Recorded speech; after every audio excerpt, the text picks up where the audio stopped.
So hello everyone, and welcome to this lunchtime conversation. And we're so thrilled to have Walter Tambor here from St. Mary's Basilica. Let's welcome Walter. Thank you very much.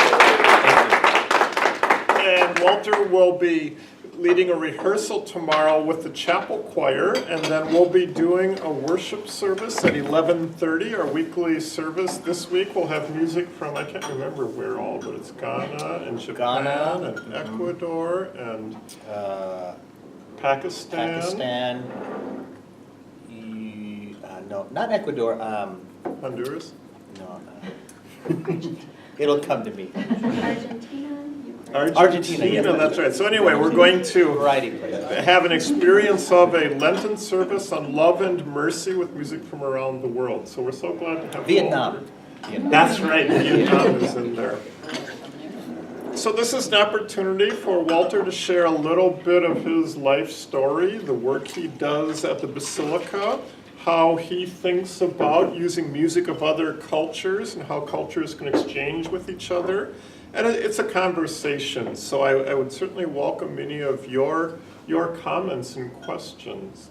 But I was thinking, Walter, we might start with you telling us a little bit about how did you get into doing church music, multicultural music, and especially at the Basilica?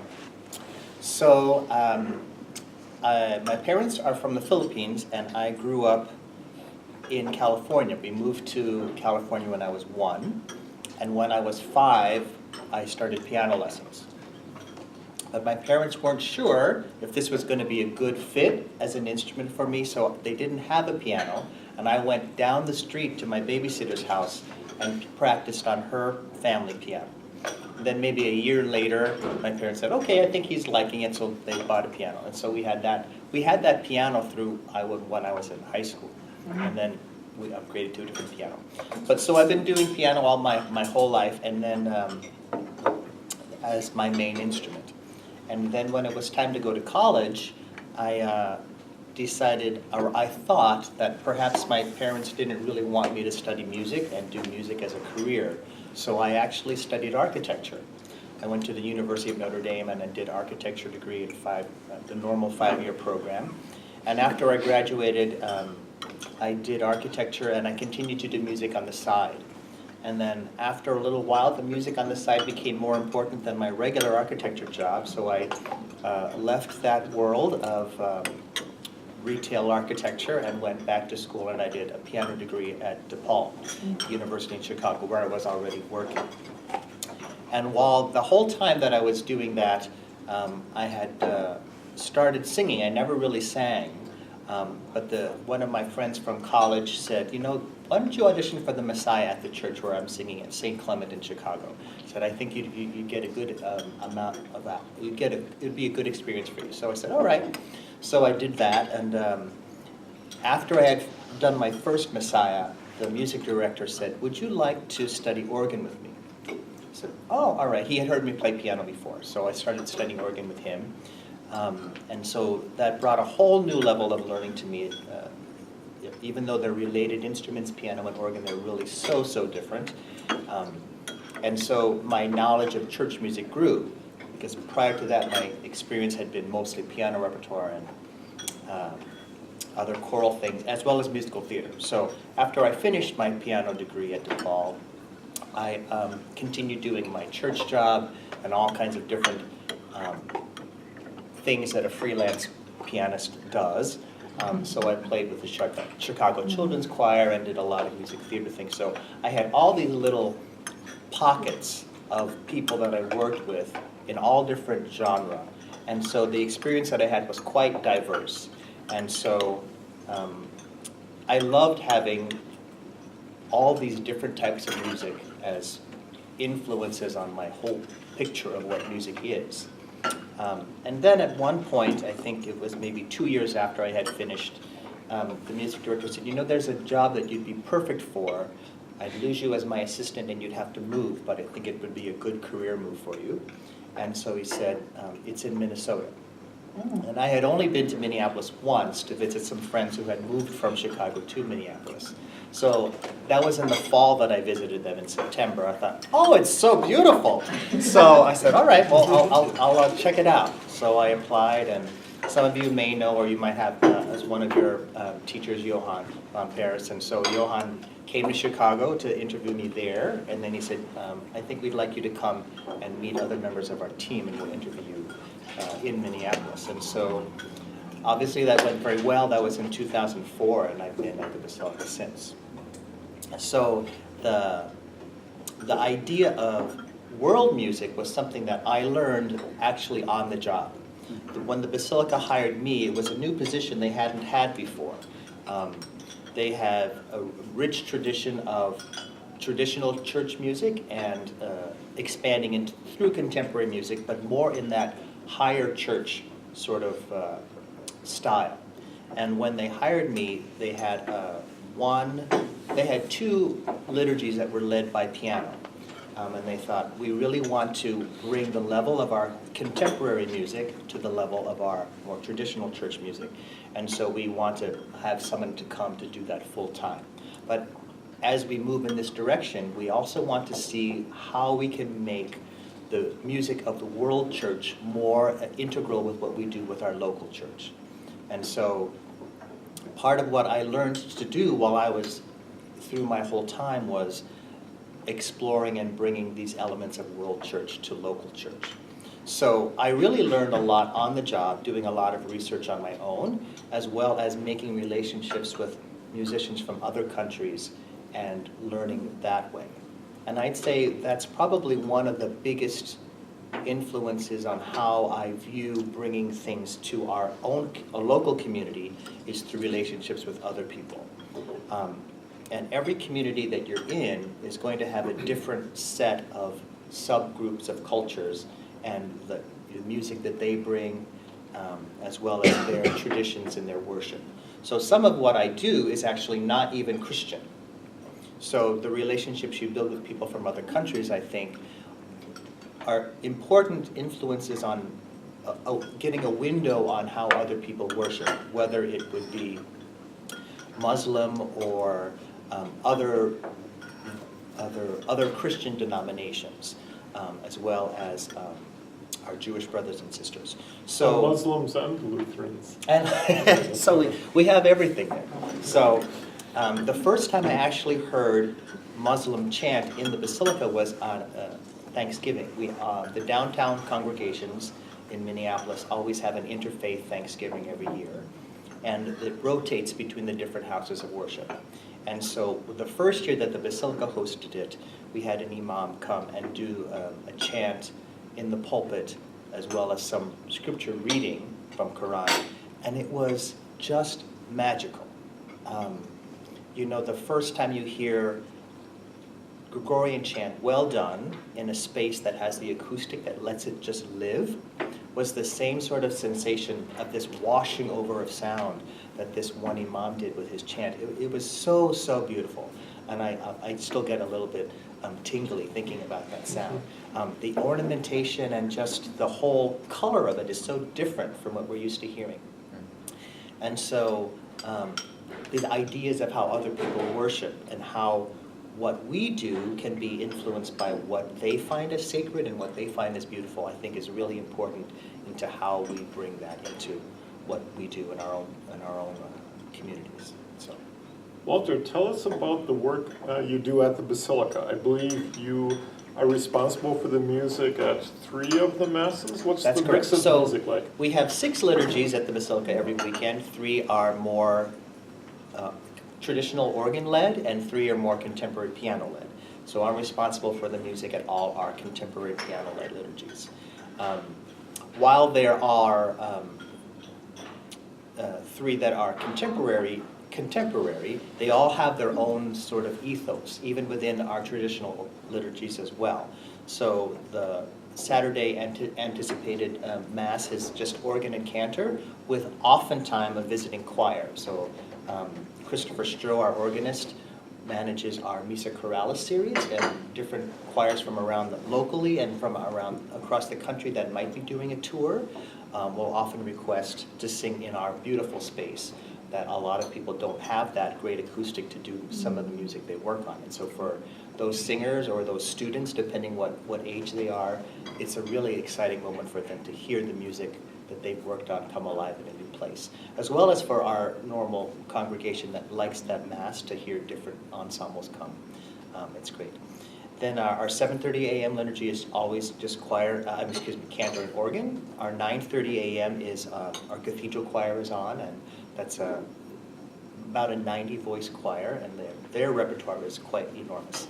The range of things that they do is really, really exciting.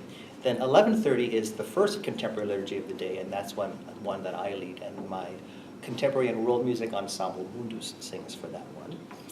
Our 4:30 liturgy, my high school students sing, and they only sing once a month, and the other time is either a small ensemble leading that or different visiting world musicians that may be local that I try to create relationships with and have them come and share their music with our community, or it could be maybe a touring group that might be in town, and I try to have them sing. And then our last Mass of the day, our 6:30, is a more contemplative, and it's always a small ensemble that leads that. And you play piano. I play piano for the three later ones on Sunday. Yeah.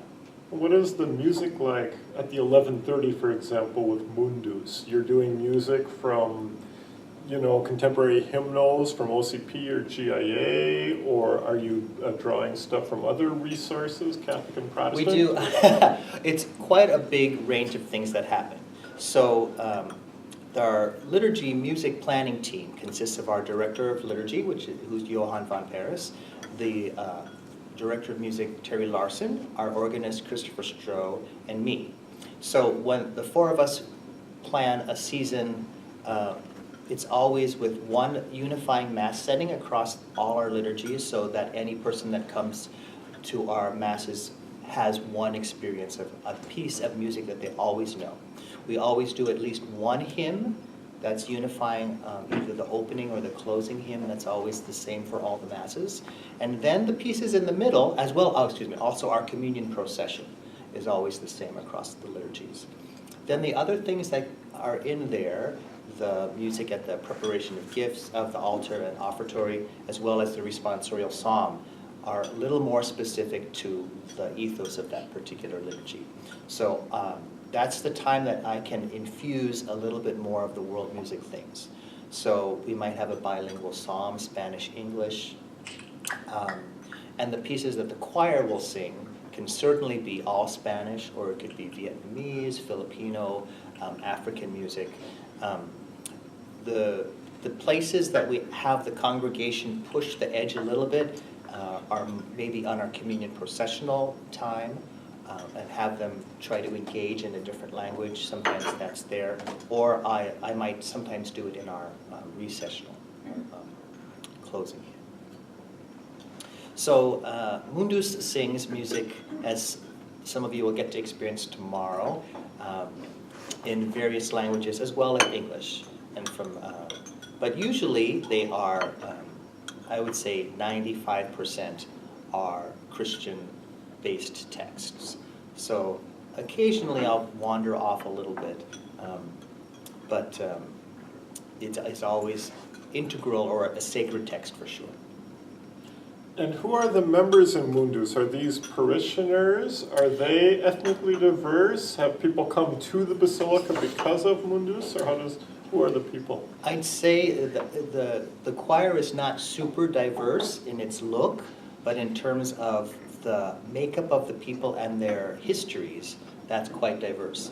I would say maybe 1/4 of my choir is non-Catholic, and they just like the idea of world music enlivening the liturgy, and they like the spirit of the Basilica itself, sort of what they imagine the building and the community stand for, and they feel welcomed, even if they are not Catholic, to participate in our worship.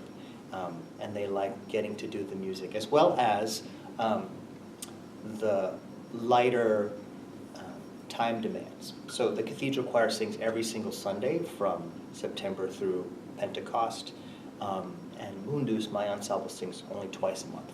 So it's a lighter load for them. And so there's a little more freedom for weekend travels, family adventures and such, as well as own personal vacations and whatever. So it could be a combination of repertoire as well as lighter commitment. And how does that mix of repertoire tie in with the assembly? Would you say that you're trying to do music that reflects the diversity of the assembly? Or is the assembly maybe not so diverse, but they enjoy hearing diverse music? It's a combination of both. So I think the first overriding factor in choosing the music that I choose is the quality of it. So is the music worthy? Is it going to withstand time? And are the texts substantial enough? Do they really enliven what we're doing? Do they enhance the readings of the day, or the ideas that this particular Sunday is, the themes that this Sunday has? So if the music might be non-congregational, or it might be something that's probably not easily achievable on one outing, then it might be a perfect piece for the choir to do. But then I happily find that I select repertoire, and there's always somebody that says, in either a visitor or someone who's a regular parishioner, they'll write a comment or send an email from the website. I was so touched that you sang a piece in Portuguese. I had never thought I would hear that in Minnesota from my country in Brazil. So there's always people that, and you never know who's out there, and I tell my choir this all the time. You just can't be mediocre, we have to strive for excellence in every single thing we do, because you never know who is in the congregation, why they are there, and what they're going to get out of their prayer and worship experience with you. Wherever they are in their faith journey, you have to provide the highest quality that you can, so that if they are in a search for something, they say, I think I found something here, I'm going to come back. Or even if you do your absolute best and it's not what they want, they can say, okay, well, that's not what I need, but sure, it was beautiful. So I think that's how we do it. Then the other writing, in terms of reflecting who's in your congregation versus just sharing music of different cultures. Sometimes not sometimes, but I think very often we are so comfortable with what we know and like. And this expanding the borders gives a chance to introduce the way other cultures think. If you read through texts from other cultures, even in their translation as best as they can be done in English, you get different images, how their culture might, the hierarchy within that culture, whether it's more matriarchal versus patriarchal, images of nature in terms of sacredness versus family models, or there's all kinds of different ideas that you understand. And then the language of the music itself, what you might, in our Western ears, think as something that is a mournful sound, or how you might react to, or the music that might be appropriate for a funeral or after a major, one of our horrible terrorist events, how places around the world, what they might program for a music that they might honor that. We could say, wow, I would never have thought that would be something that is appropriate to mark this sort of an event. So one example would be after the tsunami hit, I can't remember what year that was all the Asian countries that had that. Basilica hosted a prayer service, and we invited a variety of different ensembles to come and do some music for that event. The largest one was a big gamelan ensemble. But then we also had a smaller group of Indian musicians, and the color and the character as well as tempo of the music they chose, that was their way of mourning and recognizing it, was on the verge of being joyous in our sort of European model of thinking what the music sounded like. So how you sort of understand how other cultures worship and how they process information is always enlightening. One piece that I particularly find so interesting, and my choir is actually going to do it on Lent 5 this year. It is from, it's a Turiki tunes, which is near Kenya. So it's called Vamu Vamba.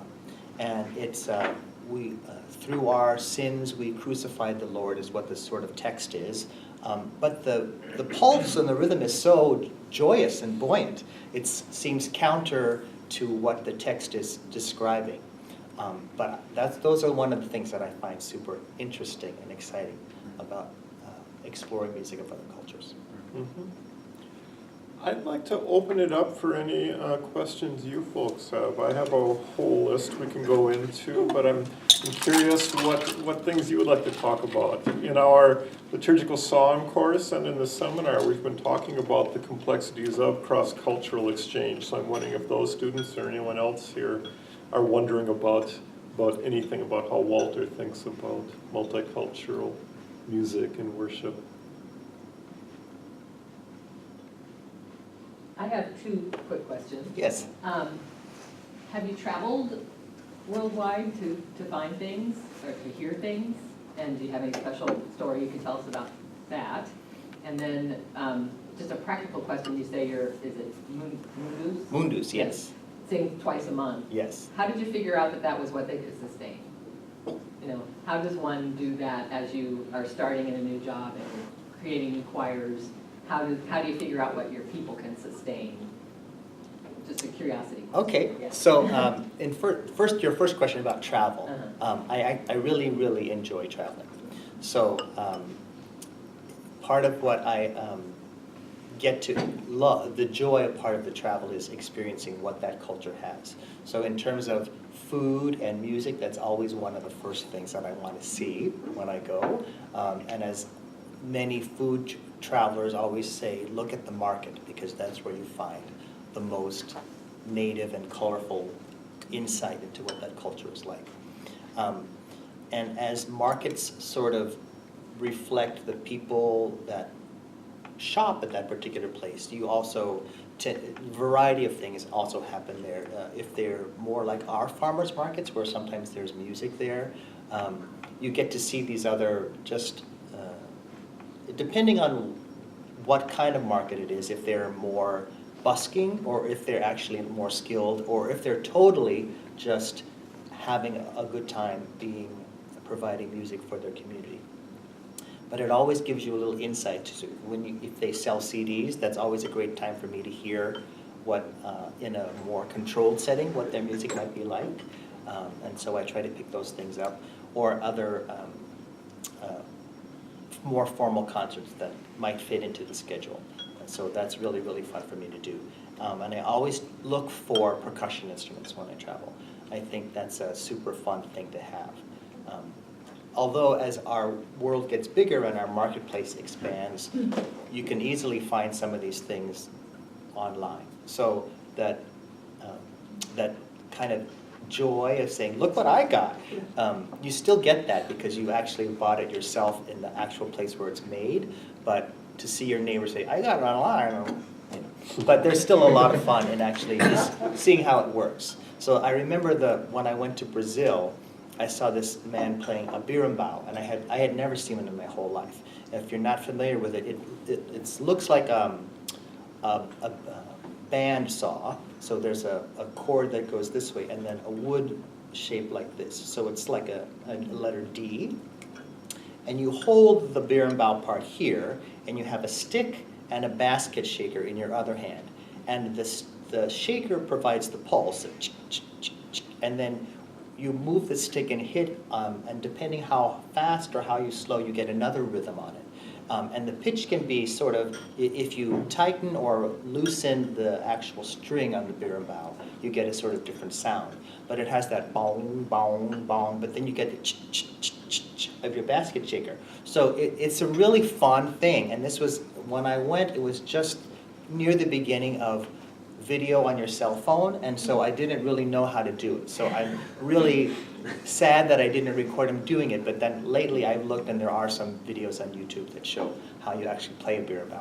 But Did you bring that with? I did. It was the first time that I did something as a special hand carry through security, and they had to put it through a different detector and whatever. I was so impressed at how carefully the security people treated this instrument.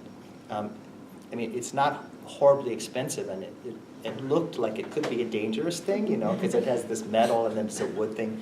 But they treated it so carefully as if it were really valuable, and I was quite impressed with the care that they gave my little berimbau. Then I was telling Anthony earlier about a different kind of clave that I found in Cuba. So I went there, you know, this was still in the Obama time when he had the first relaxation of the regulations.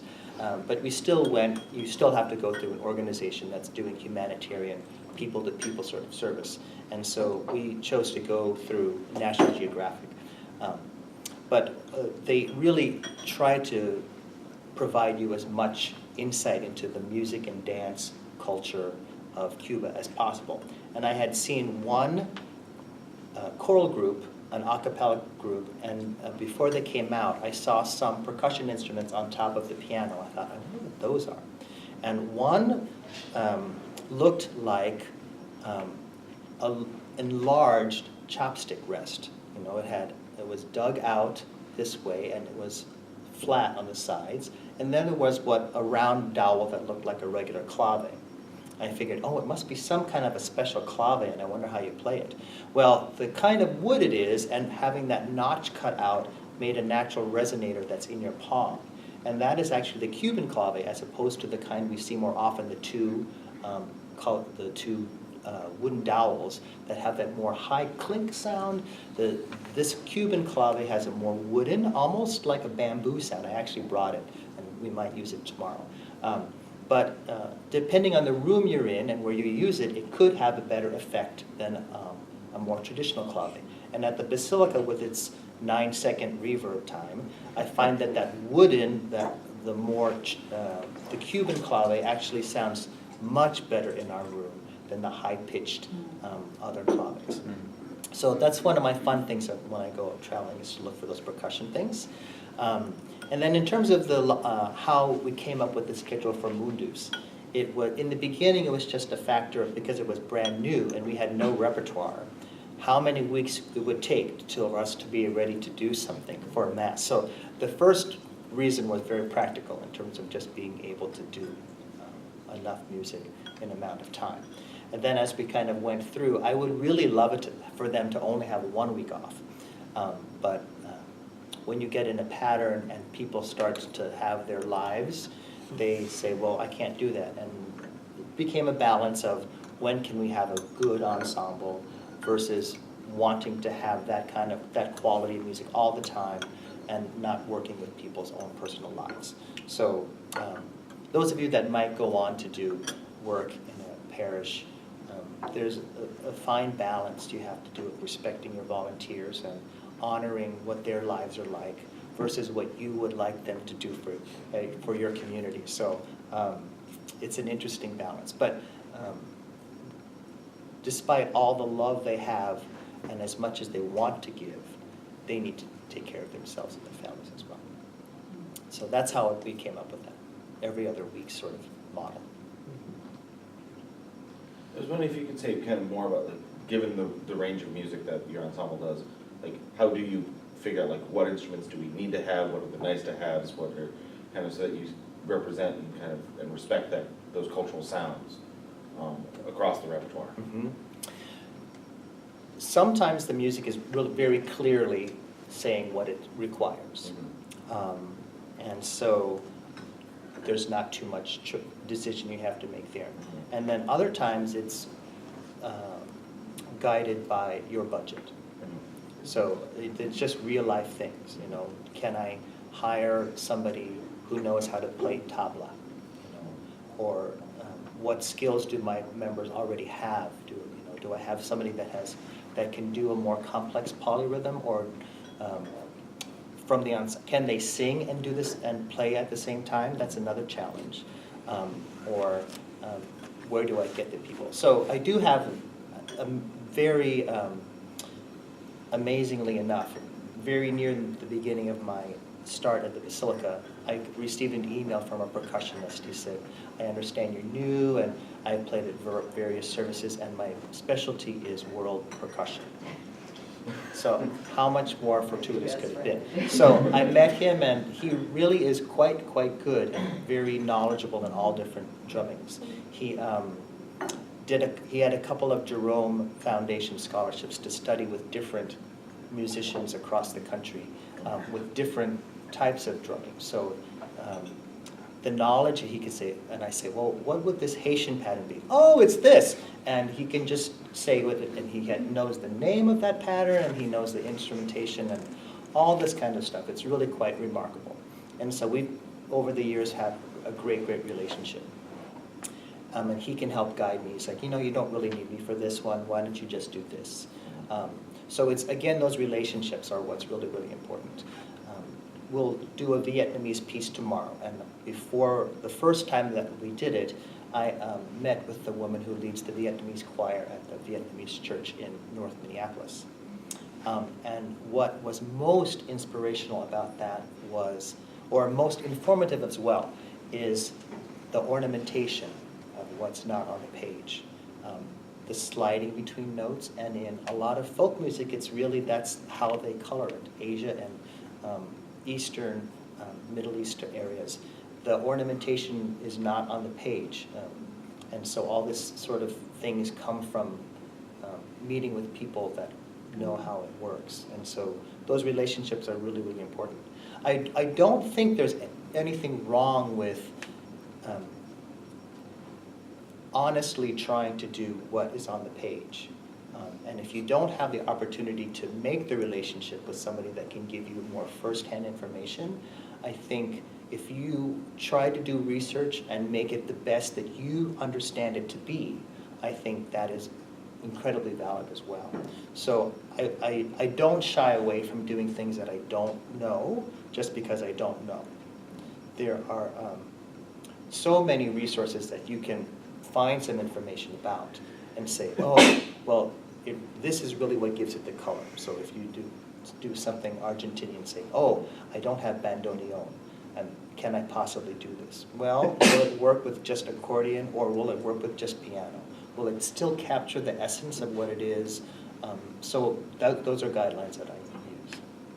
How important is it, do you think, to try to be authentic to the culture, to respect them, versus, all music, we're always making it our own, and in some of the non-Western places, they're doing music that the 19th century missionaries brought from Europe, but they're doing it in their own way, and I think, well, that's a good thing, you've made it your own.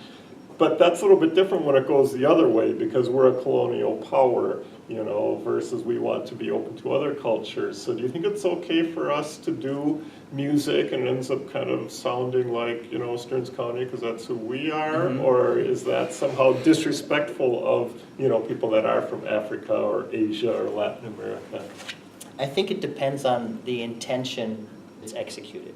So if you have tried honestly your best and done research on what your perception of what it is, I think that's completely valid. However, I think what has to be taken into account is the context with what it comes from. So if it is something that might be used more for a funeral, but you decide to use it at a confirmation, maybe that's not a good juxtaposition, or not the most appropriate use of that piece of music. Even though you may feel, oh, the mood in my ear sounds like this is appropriate for this, but is what it was created for not meant really for that, then I think you have to be sensitive to that. I think what I've learned a lot as my experience has grown more in the scholastic world, what high school and collegiate choir programs do in their more general programming is more diverse in that they can do non-sacred things as well as sacred music. But because they have more resources and they're not bound by strictly worship settings to do things, the quality of the execution is so high, and the range of repertoire they can do is really great. And so using those teachers that have done the work to find out how they're going to bring it to their students, because they want to accurately bring that experience for their students, is great information for me for worship side. So I can say, well, what did you do with your high school kids? And so that relationship is also really great to say, oh, well, okay, if I'm going to do the same composer, but this is a sacred piece that might have been done in this way, how can that information inform what I do as well? So the little bit of research you do makes a big difference in how you bring it into your community. Do you ever teach anything orally, like without music by rote? To your choir? I have done it a little bit. The challenge is that you as the leader have to know every single part super, super well. And so I have seen some people that can sing every part and they teach it completely by rote, and it's really amazing. The challenge with our culture now is we put such a high emphasis on literacy that if you can't read it, then maybe you shouldn't do it. So the oral learning process, you have to make sure you have enough time to do it. That's the other thing. So if you decide to teach something completely by rote and know all the parts well, you have to make sure your singers who are so used to reading have enough time to remember it from one week to the next when they can't look at it or they're not allowed to take any notes because you want them to learn it by listening. So I worked with the Minnesota Chorale. Their children's choir is the Minneapolis Youth Chorus. And we had a woman from Cameroon come and try to teach some music. And the chorale was just, these are people seriously singing their Mahler or their Beethoven's. And they could not deal with not being able to see what am I supposed to sing. So every time the person comes and says, okay, we're going to do this song now. Remember, it's dee-dee-dee-dee or whatever it may be. And they're like, oh, I don't remember because it was a week ago and I can't look at any notes. And so I think that's a really fun challenge to say, well, how come my brain can't remember these things just by listening? But it is a really good tool that I don't use very much. Kelsey? Yeah, I guess that kind of brought up something for me because that's how I learn music is by ear. There is such a thing as Braille music, but it's fairly complicated, so not like it's impossible to learn, but I've just chosen to kind of learn by rote or learn by ear. Mm-hmm. And so it's kind of fun when, once in a while, there are times when we do that, when we learn by ear and the whole choir is kind of called to do that and just the different reactions, and I'm kind of sitting there like, this is how I usually learn it. So you've developed a different skill set, which is out of necessity, but for people of different cultures, it's the same thing. That's the mode that they learn. So for cultures that are so used to reading, it's something that we probably could work harder on balancing that. So our high literacy actually is also a limitation, and it probably affects our ability to do music authentically in a spirited way because we haven't developed that part of ourselves, and the part that we have developed could actually have suppressed some of that. I think so. So more choirs that are part of academic institutions as opposed to worship events very often memorize their music, and I think that memorizing time allows that authenticity of the style to kind of come through the time that it becomes part of your body, and then you can maybe capture some of those things that are not easily put down on the page. So that's close, but even that, it's a little bit of what I learned in this way I'm storing in my mind, and I sort of have that still there, even And I'm though there is a converting certain it. freedom. Yeah. It's not quite as, improvisational perhaps as some of the older practices. How do you deal with the translation issue? So you talked about a Portuguese song and then learning the theology of the text and the nuances of the text. And then how do you also inform the congregation of if it's a Portuguese song, the Portuguese, and do they sing it in, do you invite them to sing it, and how do you get that music to them or the text to them? So the only languages that I have asked the congregation to sing so far are English, Spanish, and of course Latin. So if it's not in one of those, then the choir leads that. Okay. So because we have a worship aid, a leaflet for every liturgy, they can see the text with the original or the sung language next to the English translation. So they can sort of see what it is that the choir is singing about. In terms of the diction of that, a native speaker is always great. I actually have a woman in the choir that very interesting mix to her heritage. She lived in Brazil, so she is our Portuguese speaker, but she's actually Danish, and then she teaches Spanish in a Spanish immersion school. So she is a great resource for us for that. But in terms of Portuguese versus Portugal's Portuguese versus Brazilian Portuguese, she is familiar with the Brazilian Portuguese. And at this time, I think that's where more of our music of worship is coming from Brazil rather than Portugal. That would be more in the European end.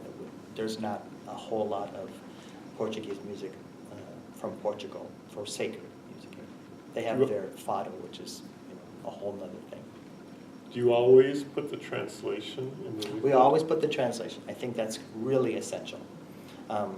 For someone to just say, oh, that's really beautiful, or that was nice, but I have no idea what it is. Yeah. I think then you lose on part of what you're trying to achieve by bringing that music into your community. What do you think of people singing in 2 or 3 languages at the same time? Do you ever do that? I'm not aware that people are doing it, but for certainly in Tizé, all those refrains are made to be sung in the language of your choice when they're in the program there. So I suppose that could work in terms of what's happening congregationally, but I think more importantly than that, I think for the person to feel like they are worshiping fully, being able to sing in a language that you feel comfortable in and you understand what it's about is more important. So yeah, usually, if we do something, it's never all in Spanish, or it would be bilingual. And so there are 2 ways that the bilingual things work. It's either once entirely in Spanish and once entirely in English, or halfway Spanish, halfway English. To do the full round takes quite a while. It adds a lot of time because you have to do it fully in one language and then fully in the second language. And the mixed one, I think, is a nice melding of the 2. And I think people start to understand how those things work. And it takes a little while for people to feel comfortable with that, I think. But for sure, having the text side by side is really critical in making that happen. And if you do it regularly, people are going to say, okay, I understand why we're doing this. It's not just like, well, why did he do this today? I've never seen this before. I don't understand this. Now, do you get very much of that resistance? Like, they're in this country, why are we singing in that language? No, I haven't, amazingly so. I've had more pushback on English texts. Well, why would we be singing that? Rather than, why did he choose that one? I don't really get a negative feedback from Spanish texts that the congregation is asked to do. I think our community is so used to this multiculturalism now, especially in the people that we see coming into our churches. So I think they understand and respect that, oh, we want to make everybody feel welcome and feel that like they see a part of who they are in what's happening in the pews or what's happening coming from the music. So I think, and if they don't like it, then they won't come back. But I have not had really any negative comments from the congregation about that. I was just wondering, it kind of tags that beyond kind of that welcoming. Have you seen deeper relationships form or people of different persuasions that this has made change in their daily life on how to understand? Like, do you know, I mean, are people able to cross over into each other's lives beyond music, or does the music help them do that? Have you noticed that? That's a very interesting question. I haven't actually experienced it firsthand, knowing that somebody, through the broader picture they might get through music, expands what they might perceive in their normal life. That would be something very interesting to study. If I don't know how you might categorize or gather that information, but it might be something as easy as saying, oh, well, I never thought I would go on vacation to wherever, but because I heard that, maybe I might visit it.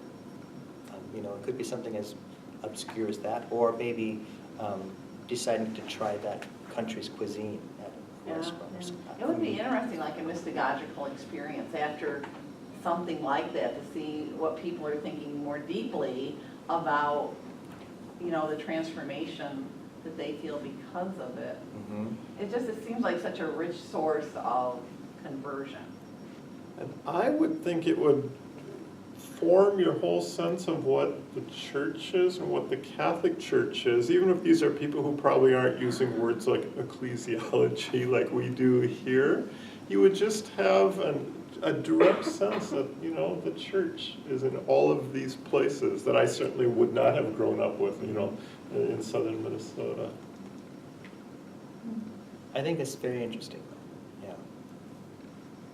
I wanted to ask you this question.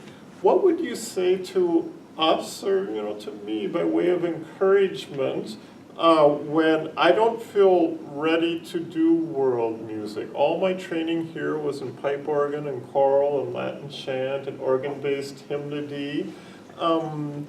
How would we begin? How would we do more? What sort of advice would you give us to sort of encourage us to jump in and do more? Well, I think an easy first step would be to do some African music. Because of all the missionaries and the 4-part harmony that they sort of introduced, it's an easy connection. So it doesn't have as exotic of tonalities that are harder to initiate into your repertoire.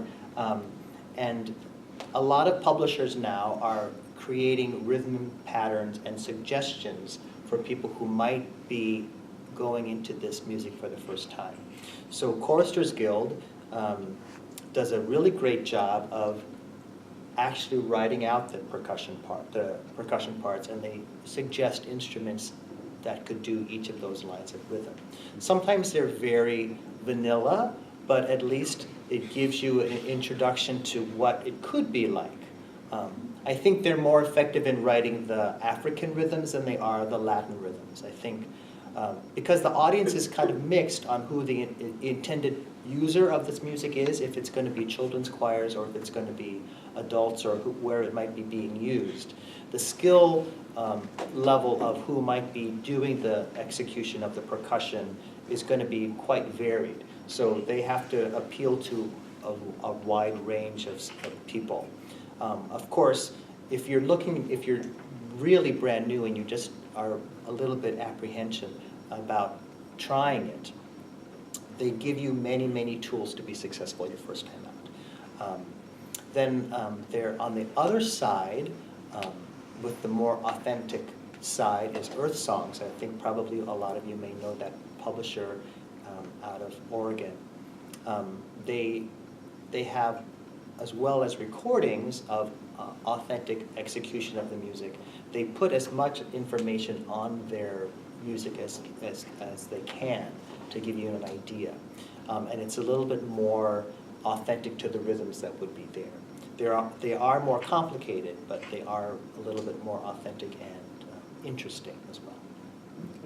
So after that, then I would say some Spanish things.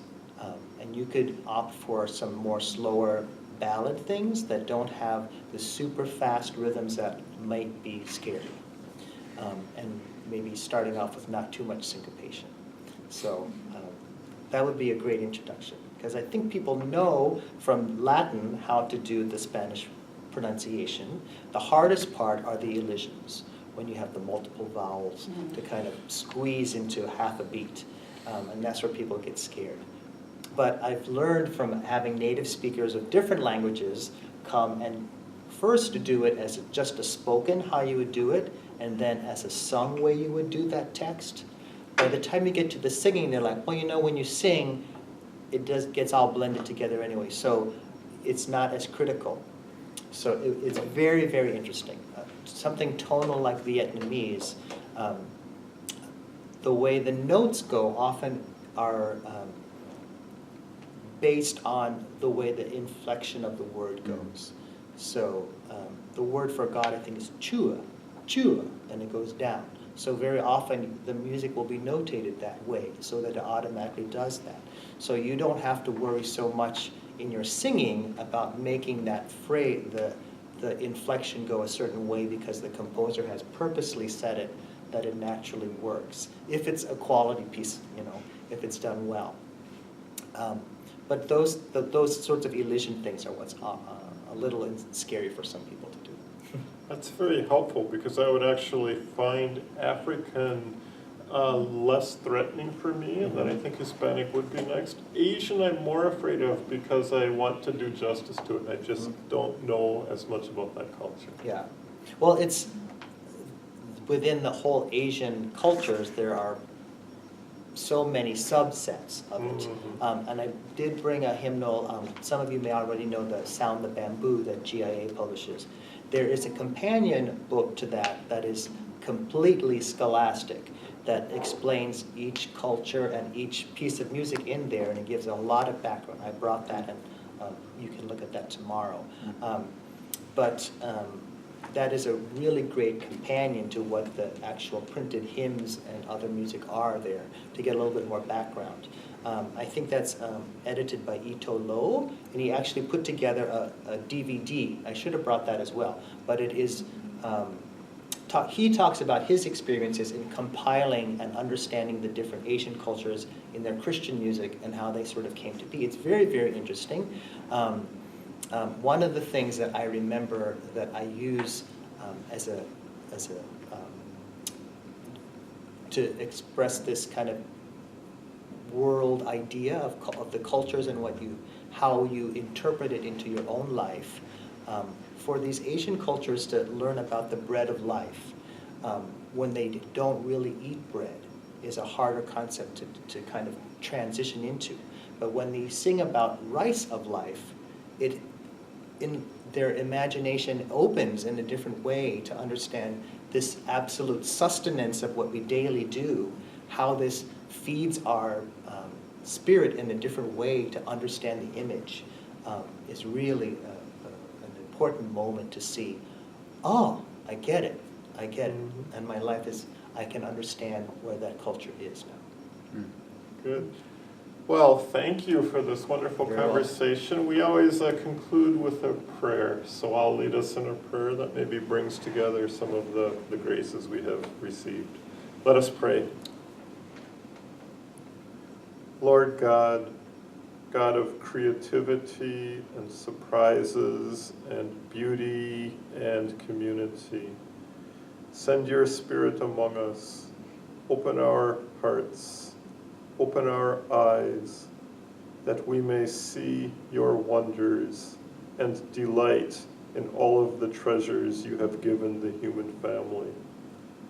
Bring us all to the fullness of unity in you, you who live and reign, one God, Father, Son, and Holy Spirit, forever and ever. Thank you.